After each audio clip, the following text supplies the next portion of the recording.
দেখুন, শুরুতেই বলি অত্যন্ত উদ্বেগের জায়গা থেকে আজকে অনুষ্ঠান আমরা শুরু করতে চলেছি। প্রথমত আপনারা জানেন যে পাসপোর্ট চক্রের হদিশ এই রাজ্য থেকে পাওয়া গিয়েছে, আর সেই পাসপোর্ট চক্রের তদন্তে নেমে যেন কেঁচো খুঁড়তে গিয়ে একের পর এক কেউটে সামনে আসছে। দ্বিতীয়ত, দুজন জঙ্গি অসম পুলিশের অভিযানে এই রাজ্য থেকে গ্রেফতার করা হয়েছে, আর তাদের সম্পর্কে আজকে বিস্তারিত এবং বিস্ফোরক তথ্য দিয়েছে রাজ্য পুলিশ। এই আলোচনায় আপনাদের দেখাবো ক্যানিংয়ে এসডিও বিডিও অফিসের সামনে অবাধে কিভাবে বালি এবং মাটি পাচার চক্র চলছে। প্রশাসনের নাকের ডগায় চলছে বালি থেকে মাটি চুরি, অথচ কেউ কিচ্ছু জানে না। রাখবো আপনাদের সামনে, কিন্তু শুরুতে আপনাদের দেখাতে চাইবো অত্যন্ত উদ্বেগের যে জায়গাটা গোড়াতেই আপনাদের বললাম, যে বাংলাদেশের জেল থেকে পলাতক জঙ্গিরা কি একের পর এক ভারতে ঢুকতে শুরু করেছে। অসম পুলিশের অপারেশন প্রঘাত 8 জন জঙ্গিকে গ্রেফতার করেছে তারা, তার মধ্যে 2 জন এই রাজ্য থেকে, মুর্শিদাবাদ থেকে 2 জন জঙ্গিকে গ্রেফতার করা হয়েছে। একজনের নাম মনিরুল শেখ এবং আরেকজন মোহাম্মদ আব্বাস আলী। জঙ্গি সংগঠন আনসারুল্লাহ বাংলার তারা সদস্য বলে অনুমান পুলিশের।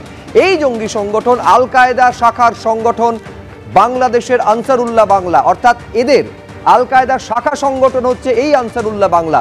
কেরল থেকে গ্রেফতার করা হয়েছে মোহাম্মদ সাদ রদি নামে এক জঙ্গিকে, এবং 5 জনকে গ্রেফতার করা হয়েছে অসম থেকে। এই সাদ রদি বাংলাদেশের রাজশাহীর বাসিন্দা। অগাস্টে যখন বাংলাদেশে অস্থিরতা শুরু হয় হাসিনা সরকারের পতনের পর, তারপর নভেম্বরে ভারতে পাঠানো হয় মোহাম্মদ সাদ রদিকে।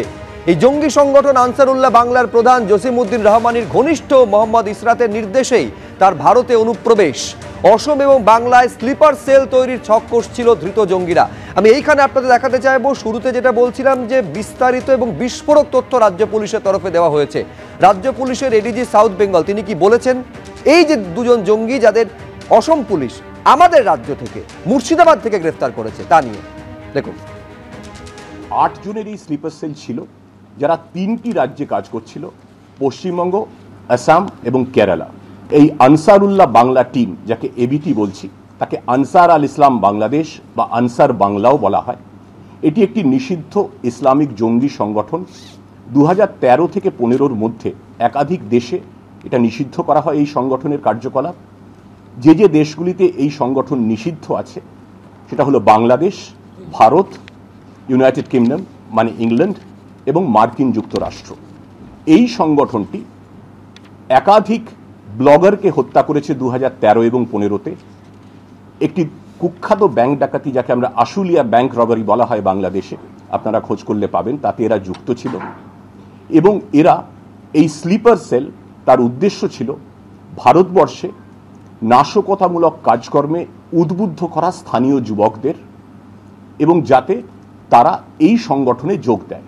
চিকেন স্নেক যেটা আমরা বলি, শিলিগুড়ির উত্তরবঙ্গের যে করিডরটা আছে, যেটা উত্তর পূর্বাঞ্চল ভারতের সঙ্গে যোগাযোগ স্থাপন করে, যেটা চিকেন স্নেক বলি আমরা, সেই 7 সিস্টার্স উত্তর পূর্বাঞ্চলের 7টি যে রাজ্য আছে, শিলিগুড়ির সঙ্গে যে যোগসূত্র চিকেন স্নেক, সেই অংশটিতে তাদের নাশকতামূলক কাজকর্মের সক্রিয় এবং নেপথ্যে থেকে দুভাবেই, স্লিপার সেলের মাধ্যমে এবং গোপনে অস্ত্র সংগ্রহের মাধ্যমে ভারত বিরোধী কার্যকলাপে আরও বেশি সক্রিয় হয়ে ওঠা। এই এবং বাংলাদেশের যে জেবিটি, এবিটি এবং জামাতুল মুজাহিদিন, তারই একটা স্প্লিন্টার গ্রুপ হচ্ছে এই আনসারুল্লাহ বাংলা টিম। সেখান থেকে একজন ফয়রান ইশরাক বলে একজন, যিনি বাংলাদেশে আছেন, তিনি এই স্লিপার সেলটাকে সংগঠন করার চেষ্টা করছিলেন। এবং সারাদ রদি বলে আরেকজনকে পাঠানো হয় মুর্শিদাবাদে, তিনি এটা সংগঠনের কাজ করছিলেন। এই সাদাদ রদি, ইনি ধরা পড়েছেন আসাম পুলিশের হাতে, আসাম থেকে। আর আমাদের এখান থেকে মুর্শিদাবাদে 2 জন সদস্য, যাদের নাম বললাম, মিনারুল শেখ এবং মোহাম্মদ আব্বাস আলী, এই 2 জনে ধরা পড়েছেন। দেখুন, স্বীকার করতে কোনো দ্বিধা নেই যে রাজ্যবাসী হিসাবে সত্যি উদ্বেগের একেবারে সঙ্গত কারণ রয়েছে। প্রাক্তন পুলিশ কর্তা সলিল ভট্টাচার্যকে দিয়ে গোড়াতেই শুরু করতে চাইবো। এই যে 8 জনকে গ্রেফতার করেছে অসম পুলিশ তাদের অপারেশন প্রঘাতের মধ্য দিয়ে, 2 জনকে এই রাজ্য থেকে গ্রেফতার করেছে। আপনি শুনলেন সুপ্রতিম সরকার, এডিজি সাউথ বেঙ্গল, তিনি বলছেন মূলত এদের স্লিপার সেল তৈরির পরিকল্পনা এবং নাশকতা তৈরির পরিকল্পনা 2টো জেলাতে ছিল। এক হচ্ছে মুর্শিদাবাদ এবং আলিপুরদুয়ার, বেস করে তারা এই স্লিপার সেল তৈরির ছক ছিল। আচ্ছা, লক্ষ্য ছিল চিকেন নেক, যেটা উত্তর পূর্বের 7টা রাজ্যকে শিলিগুড়ির সঙ্গে যুক্ত করে। আমি বলছি একটা বিষয় খেয়াল করেছেন, যখন এডিজি সাউথ বেঙ্গল প্রেস কনফারেন্সটা করছেন তখন তিনি বলছেন যে একজন জঙ্গি তিনি নাকি একটা মাদ্রাসা চালাতেন। দর্শকদের স্মরণে থাকবে যে খাগড়াগড় বিস্ফোরণের ঘটনা যখন ঘটেছিল তখনও শিমুলিয়া মাদ্রাসার প্রসঙ্গ সামনে এসেছিল। বলছি কোথাও এইটাকে আপনার মনে হচ্ছে যে আসলে এই মুহূর্তে আমরা একটা আগ্নেয়গিরির ওপরে দাঁড়িয়ে রয়েছে আমাদের রাজ্যটা, যে কোনো সময় অগ্নুৎপাত হতে পারে? দেখো, আগ্নেয়গিরি তো বটেই, এটা এখন ওয়েস্ট বেঙ্গল সফট টার্গেট। তুমি জেএমবি বলো, এবিটি বলো, তুমি আল কায়দার স্লিপার সেল বলো, আইএসআইএস বলো, যেটা Islamic state of Indian subcontinent যেটা বলছে, চিকেন লেগটাকে এমনভাবে কেটে দেবে যার ফলে ওখান থেকে তোমার শিলিগুড়ি থেকে যাতায়াত বন্ধ হয়ে যায়, মানে আমাদের রাজ্য বা আমাদের দেশের লোক ওখানে আর যেতে পারবে না, সেই হুমকিও দিয়েছে। এবং এই যে স্লিপার সেল যেটা ছিল, যেটাকে ধরা পড়েছে যারা, তারা কিন্তু Paschimbangla has become a soft target, west বেঙ্গলকে সফট টার্গেট হয়েছে। বিকজ আমাদের যে 2200 কিলোমিটার যে পোরাস এরিয়া আছে, বর্ডারিং যে পোরাস এরিয়া আছে, তুমি কারুর তরফ থেকেই কিন্তু কোনো সাইড থেকে, আইদার অফ দ্য সাইড, কোনো কারুর কাছ থেকে কিন্তু তুমি কোনো চেষ্টা বা প্রচেষ্টা যে আমরা এটাকে শর্ট আউট করি, এই বর্ডারটাকে আমরা কি করে ঘিরে দেব, কি করে আমরা এখানে ফেন্সিং দেব, সেই নিয়ে কোনো মিটিং, সেই নিয়ে কোনো আলোচনা, জমি অধিকার করা বা জমি দেয়া, না পশ্চিমবাংলা সরকারের কোনো সদর্থক ভূমিকা আছে, না কেন্দ্রীয় সরকার এই সম্পর্কে কোনো অগ্রণী ভূমিকা এখন পর্যন্ত নিয়েছে। আজকের কিন্তু জঙ্গিরা, দেখো আমি বলে দিচ্ছি, প্রায় 1000-এর মতো জঙ্গি, টেরোরিস্ট এবং ডাকাত এবং ক্রিমিনাল তারা কিন্তু ছাড়া পেয়েছে, দে আর অ্যাট লার্জ। তারা জেল ব্রেক করেছে, কিছু লোককে ছেড়ে দেওয়া হয়েছে। সব সম্প্রতি যে কেয়ারটেকার সরকার, যেটা যে অবৈধ সরকার এখনো বাংলাদেশে রাজত্ব করে যাচ্ছে, তারা কিন্তু আপনি যথার্থ বলেছেন। উদ্বেগের জায়গাটা এখানে, তার কারণ একেবারে ফেক ডকুমেন্ট দিয়ে তাদের কজন এখানে বৈধ পাসপোর্ট নিয়ে থাকছে এই তথ্য আমাদের কাছে নেই। আমি এইখানে রবীন্দ্রনাথ ভট্টাচার্যের কাছে আসবো। এই আলোচনায় বারে বারে চিকেন নেকের প্রসঙ্গ এলো। একেবারে বাংলাদেশের কট্টরপন্থী মৌলবাদীরা ভারতকে তো লাগাতার হুঁশিয়ারি দিয়ে চলেছে। এই কথা পর্যন্ত তাদের বলতে শোনা গিয়েছে তাদের মুখ থেকে যে চিকেন নেক কেটে দিয়ে 7 সিস্টারকে আমরা দখল করে নেব। কিভাবে হুমকি ছিল আমি দর্শকদের আরেকবার স্মরণ করিয়ে দেব। দেখুন, ওরা আমাদের দিকে দৃষ্টি দিবে, আমরা চিকেন নেক কেটে 7 সিস্টার আলাদা করে দিব। সরকার সিদ্ধান্ত নিছে, কাজ শুরু করতেছে। ত্রিপুরা আমাদের, আসাম আমাদের, মিজোরাম আমাদের, সমগ্র পূর্বাঞ্চল নিয়ে নতুন বাংলাদেশের সীমানা হবে ইনশাআল্লাহ। আমি বলছি রবীন্দ্রনাথ বাবু, এটা টাইম অ্যান্ড এগেন এই হুঁশিয়ারিগুলো দেওয়া হচ্ছে। এবং তারপরে খেয়াল করুন যে আজকে একেবারে রাজ্য পুলিশের প্রেস কনফারেন্সে চিকেন নেকের প্রসঙ্গ, 7 সিস্টার্সের প্রসঙ্গ, এই জঙ্গি গ্রেফতারির বিষয়ে উঠে আসছে। কোথাও কি আপনার মনে হচ্ছে যে এই হুমকি এবং তারপর এই যে মোডাস অপারেন্ডি বা অ্যাকশন এবং প্ল্যানিং পুরোটা হচ্ছে একটা সুসংহত বৃহত্তর পরিকল্পনার অংশ? দেখুন, সুসংহত বৃহত্তর পরিকল্পনার অংশ কিনা সেটা তদন্ত করতে গেলে যে জায়গাতে যেতে হবে, এই রাজ্যের সরকার সে জায়গায় যেতে চাইছে না। কেন্দ্র সরকারও কেমন যেন একটা অনীহা। আমরা দেখুন 2019-এর 3রা July G Kishan Reddy, minister of state for home, তিনি পার্লামেন্টের মধ্যে দাঁড়িয়ে বললেন ওয়েস্ট বেঙ্গলে 3টি ডিস্ট্রিক্টে, বারওয়ান, মুর্শিদাবাদ এবং কুচবিহারে মাদ্রাসাগুলো একটা টেরর আউটফিটে পরিণত হচ্ছে।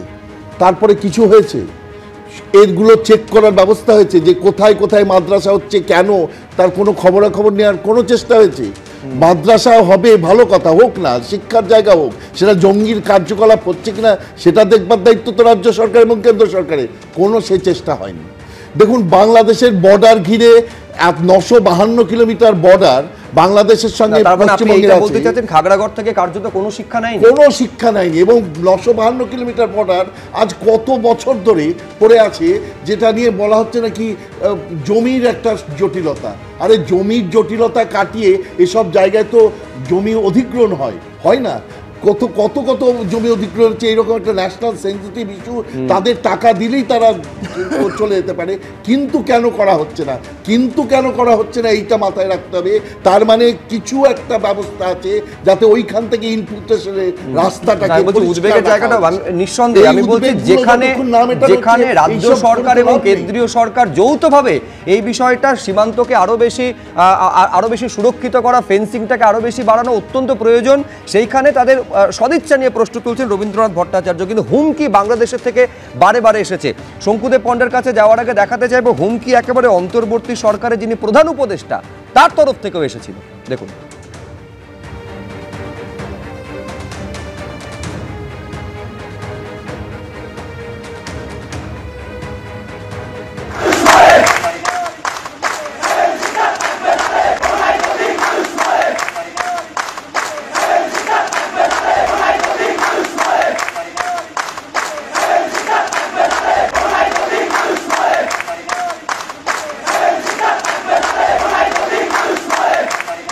শঙ্কুদেব পণ্ডা। দেখুন, প্রথমত একাধিকবার হচ্ছে এই রাজ্য সরকারকে বলা হয়েছে কেন্দ্রের তরফ থেকে যে এখানে ফেন্সিংয়ের জন্য আপনারা জমি দিন, কিন্তু এই রাজ্য সরকার শুধু নন কোঅপারেট করেছেন এমন নয়। আপনারা জানবেন যে যখন বিএসএফের কর্ম করবার জন্য এক্সট্রা 50 কিলোমিটার পর্যন্ত তারা চেয়েছিলেন জুরিসডিকশন, সেখানেও অপোজ করেছে এই রাজ্য সরকার।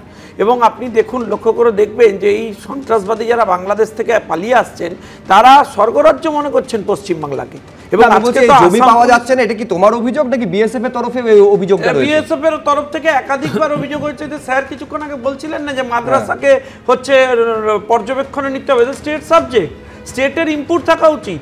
স্টেটটি তো লক্ষ লক্ষ কোটি কোটি টাকা দিচ্ছে সব করবার জন্য বিভিন্ন জায়গায়, কোনো মনিটরিং নেই। এডুকেশনাল সিস্টেম থেকে হোক বা হোম থেকে হোক, স্টেট হোম থেকে হোক, মনিটরিং করা, অন্যান্য রাজ্যের পুলিশের সাথে কোঅর্ডিনেশন করা, কোনো কিছু নেই। আপনি দেখবেন আসাম থেকে এসে পুলিশ এসব জঙ্গি ধরছে, তারপরে আপনি লক্ষ্য করবেন এই গুলশন কলোনি তৃণমূল ভবনের পিছনে, সেখানে হচ্ছে ইউপির এসটিএফ এসে হচ্ছে বাংলাদেশিদের ধরেছে। আপনারা দেখিয়েছেন এবিপি আনন্দ দিল্লিতে রাস্তায় চেক করছে ধরে ধরে ওখানকার পুলিশ যে বাংলাদেশিরা এসছে কোথা থেকে। এখানে এ রাজ্যে কোনো ভূমিকা দেখেছেন? এ রাজ্যের কোনো পুলিশ কাউকে একটা চেক করছে? উল্টে শুধুমাত্র নিজেদের ভোট ব্যাংকের দিকে তাকিয়ে এই ভয়ঙ্কর বিপদ ডেকে নিয়ে আসছে আমাদের জন্য। যে কোনোদিন পশ্চিমবাংলায় আমাদের পুরো বারুদের স্তূপে বসিয়ে দিয়েছে। খাগড়াগড়ের পর থেকে আজ পর্যন্ত কি অ্যাকশন, কি হচ্ছে ব্যবস্থা নিয়েছে রাজ্য? রাজ্য কোনো কিছুই নেয়নি। রাজ্যের প্রত্যক্ষ মদত এবং অকর্মণ্যতা এবং তৃণমূলের পলিসি, একেবারে শাসক দলের নীতি থেকে শুরু করে রাজ্য সরকারের বিরুদ্ধে মদত দেওয়ার অভিযোগ। আমার নিঃসন্দেহে দেবনারায়ণ সরকারের উত্তর নিতে হবে, কিন্তু তার আগে আমি এখানে দেখাতে চাইবো কেন্দ্রীয় স্বরাষ্ট্রমন্ত্রী, আপনারা জানেন যে এসএসবির অনুষ্ঠানে এসেছিলেন এবং তিনি আশ্বস্ত করে গিয়েছেন কি বলে, দেখুন। सिलीगुड़ी कॉरिडोर पूर्वी भारत का बहुत महत्वपूर्ण व्यूहात्मक एरिया है। महानंदा और तीस्ता के बीच में सिलीगुड़ी कॉरिडोर पूर्वोत्तर और भारत को जोड़ने वाला ये महत्वपूर्ण रास्ता है। एसएसबी का यहीं पर डेरा जमाना पूरे भारत के लिए आश्वस्त होने के साथ साथ विश्वास का सांस लेने का भी एक बहुत बड़ा कारण बना है। एसएसबी की सतर्कता से ये पूर्वी क्षेत्र में विश्वास का वातावरण हम सृजित करने में सफल हुए हैं। দেখুন, এই রাজ্যে উদ্বেগের পরিস্থিতিটা তৈরি হচ্ছে যখন বাংলাদেশে ধারাবাহিকভাবে অস্থিরতা এবং অরাজকতা চলছে। এই অবস্থায় হিন্দু নিপীড়নের অভিযোগ তো ছিল, এবার তথ্য দিয়ে সেই তথ্য দিচ্ছেন একেবারে বিদেশ প্রতিমন্ত্রী সংসদে। তিনি বলছেন শুধুমাত্র 8ই ডিসেম্বর পর্যন্ত 2200 জন আক্রান্ত হয়েছেন। অক্টোবর পর্যন্ত পাকিস্তানে আক্রান্ত হয়েছেন 112 জন হিন্দু সহ সংখ্যালঘু। এই তথ্য হিন্দু নিপীড়নের সংসদে দিচ্ছেন বিদেশ প্রতিমন্ত্রী। আমি এইখানে দেবনারায়ণ সরকারের কাছে আসতে চাইবো, এর সঙ্গে এটাও আমি সমানভাবে গুরুত্ব দিয়ে যোগ করতে চাইবো যে সমরেশ বিশ্বাস, আপনারা জানেন যে 5 জনকে পাসপোর্ট চক্রে গ্রেফতার করেছিল পুলিশ, তার মধ্যে একজন বারাসাতের সমরেশ বিশ্বাস। এই সমরেশ বিশ্বাস, পুলিশের দাবি হচ্ছে এই পাসপোর্ট চক্রের কিংপিন। নিয়মিত বাংলাদেশের যাতায়াত ছিল, কারা অবৈধভাবে এই রাজ্যে আসতে চায়, এই দেশে আসতে চায়, তার তথ্য সংগ্রহ সে করতো। আমার মূল প্রশ্ন দুটো, এক হচ্ছে সীমান্তে যে সুরক্ষা নিশ্চিত করা যাচ্ছে না তার জন্য রাজ্যকে দায়ী করছে শঙ্কু, এবং দ্বিতীয়ত এই যে বৈধ পাসপোর্ট যারা তৈরি করতো জাল নথির ভিত্তিতে, যাচাই করার দায়িত্ব তো রাজ্যের। আমার উত্তর দুটো হবে। একটা হচ্ছে জাগবার দিন আজ, সুকান্তর সেই কথা। আজকে রঙিন খেলা নিষ্ঠুর হাতে করো বর্জন। আজকে যে প্রয়োজন দেশপ্রেম অর্জন।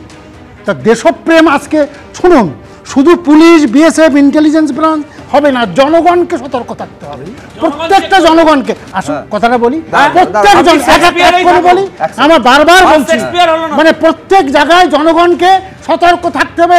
আজকে জঙ্গি, আজকে বাংলা, আজকে আরে কথাটা বলি, প্রত্যেক জনগণ একটা কথা শেষ করি, প্রত্যেক কথাটা বলি, প্রতিটা জনগণকে সতর্ক থাকতে হবে। কোন জনগণ কি পুলিশের কাজ করবে? আরে বাবা, আরে কথা বলো প্লিজ, শঙ্কু প্লিজ বলতে দাও দেবনারায়ণ, আরে কথা বলবো, আরে বলতে দাও দেবনারায়ণ, আমি জুনিয়র বলে কথা বলছি, আরে কথাটা বলতে দাও। না কি জনগণ, আরে যাও তো জনগণ, নিশ্চয়ই আজকে জনগণ পুলিশ কি করবে? পুলিশ দেখবে, পুলিশের বাড়ির লোকের দায়িত্ব জনগণের উপর, কেন্দ্র আর রাজ্যের পুলিশ কি করবে তাহলে? বেশ বেশ বেশ, পার্থ মুখোপাধ্যায়, পার্থ মুখোপাধ্যায়, পার্থ মুখোপাধ্যায় এখন বলা যাবে না তো, ফাইন, বেশ, পার্থ মুখোপাধ্যায়, না না আমাদের সময় শেষ, পার্থদা পার্থদা পার্থদা, হ্যাঁ জমি দিচ্ছে না, বেশ বেশ বেশ, ফাইন, এইবার আপনি বলতে দিচ্ছেন না, এবার আপনি বলতে দিচ্ছেন না, পার্থ মুখোপাধ্যায় প্লিজ, পার্থদা আপনি কন্টিনিউ করুন। আমি দুজনকে থামালাম, আমি পার্থদাকে অ্যালাউ করছি, পার্থ মুখোপাধ্যায় বলবেন, শঙ্কু আপনি আমাকে থামাবেন না, পার্থদা আপনি কন্টিনিউ, শোনা যাবে, আপনি বলুন, আপনি বলুন। দেখুন কথাটা হচ্ছে যে সন্ত্রাসবাদী কার্যকলাপ নিয়ে যখন আমরা আলোচনা, দেখুন সন্ত্রাসবাদী কার্যকলাপ নিয়ে যখন আমরা আলোচনা করছি তখন এটা আমাদের মাথায় রাখতে হবে যে সন্ত্রাসবাদ শুধু একটা পরিচয় নয়, সন্ত্রাসবাদের মধ্যে অনেকগুলো অভিমুখ আছে। একটা হচ্ছে ধরুন বিচ্ছিন্নতাবাদী সন্ত্রাসবাদ, অতি মৌলবাদী সন্ত্রাসবাদ, বামপন্থী সন্ত্রাসবাদ, তস্কর বা চোরাচালানকারী সন্ত্রাসবাদ।